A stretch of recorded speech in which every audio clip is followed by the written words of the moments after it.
See how you can figure out the vars by doing Pythagoras? So you pick which way you want to go. If I want to find out what angle theta is, I could go cos. I didn't leave myself enough room here. So what am I going to do? I'm going to shut this thing off is what I'm going to do. How do I don't know how to do that, but I'll just shut it off. How do we get angle theta? Cos theta, right? Cosine of this angle is adjacent side, close side, over hypotenuse. If you like trig, do it this way. If you don't like trig, do Pythagoras. Equals adjacent over hypotenuse. So we know the ratio, we don't know the angle. So the way I find the angle, remember I do inverse cosine, second function cosine, gives me that in the calculator, cosine -1, gives me that, and I put that adjacent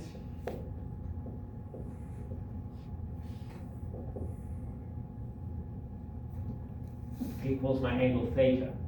And once I know the angle, I can put that in here, and I know the angle, I know the opposite. I don't know the opposite, but I do know the adjacent. So this can get transformed to say tan theta times adjacent, right? I bring that up, tangent of this angle times this side, which we could figure out,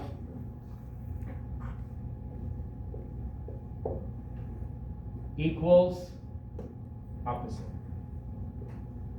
So you can do it trig way by doing this, getting the angle, and doing this. And one of the questions he does ask is, what is the angle?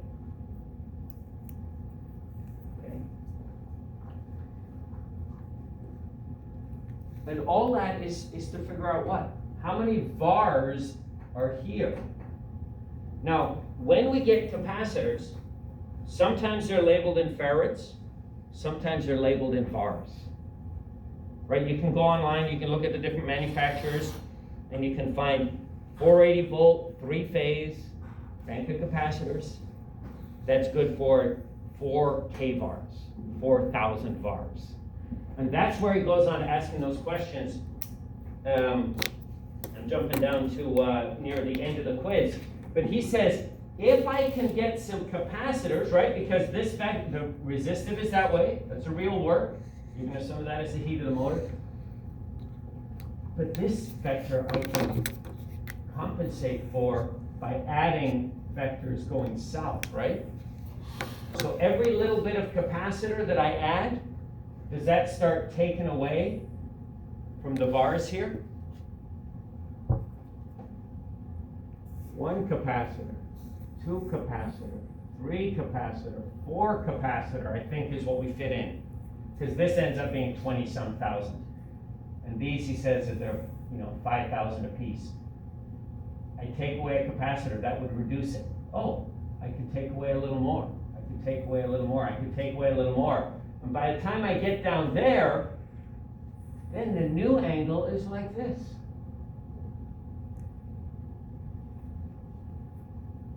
I still get the same watts because it's still a 40 horsepower motor. The motor's still going to do the same amount of work. 40 horsepower worth, same as 40 horses or whatever. I don't know, big horse, little horse, I don't know. But is my volts times my amps times 173 going to be a little shorter? So my voltage stays the same, my 173 stays the same. It's going to require fewer amps to run it if it is capacitor added, capacitor added, capacitor added, capacitor added, meaning power factor corrected. That's the reason we went through all this sort of stuff, to understand those things.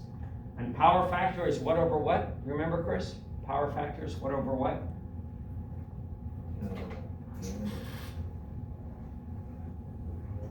It's the way to think of this is it's a ratio of efficiency. Did you say what it was? If you didn't, I said. Watts over voltamps, right? It's a ratio of efficiency because the watts is doing the real work. That's what I have to put into it. right? I talk about your work factor at work. If my boss is paying me for 8 hours and I'm working 4, I've only got a 50% work factor. They're paying me for 8 and I'm doing 7.5. They're getting a pretty decent work factor out of me at that point, right? They'll probably keep me around. You gotta go to the tank a couple times. You gotta, pick up your tools every once in a while, something like that. You drop things.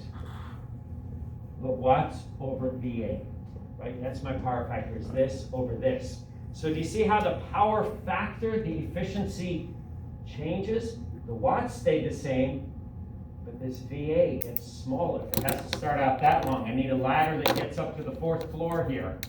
And as we get down, I just need a ladder to get me in the 1st floor window. Pretty short little ladder. That's one way I think of it. To get higher up, I need a longer ladder. So I need a short little ladder. So does that mean my efficiency changes? If that stays the same, let's just use an example of what numbers. E.g., let's say I have 10 over 100. That's only 1/10 the efficiency, right? If I'm still doing the same work, and I have to put in less, I got better and better, right? That's a better ratio. That's 1/5 efficient. But I could go something like this. 10 over 12, right? Still get 10 horsepower out of work, or 40, whatever that one is. But get it for an input of 12, whatever, 10 output for only putting in 12. That's more efficient than getting, 10 hours of work for paying for 100. That sort of thing. Okay? So it gets more efficient. And that's what we're about, right? Because in the commercial world, they got to pay for this part of the bill. And they pay through it different ways, right? We don't get into the details, but some are a penalty on VARs, some are a penalty on power factor, some are, you just paid for this amount over this amount. Normally you pay for this amount plus a penalty if your power factor is too bad. Okay? And Seattle City Light recently upped it from 95 to 97% power factor they want us to see, which is an angle somewhere in the low teens of degrees. Comes to like 12 or 14 degrees, maybe 17, somewhere in there.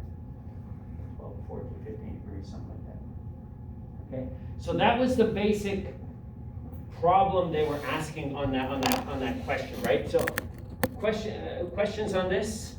Because this is kind of an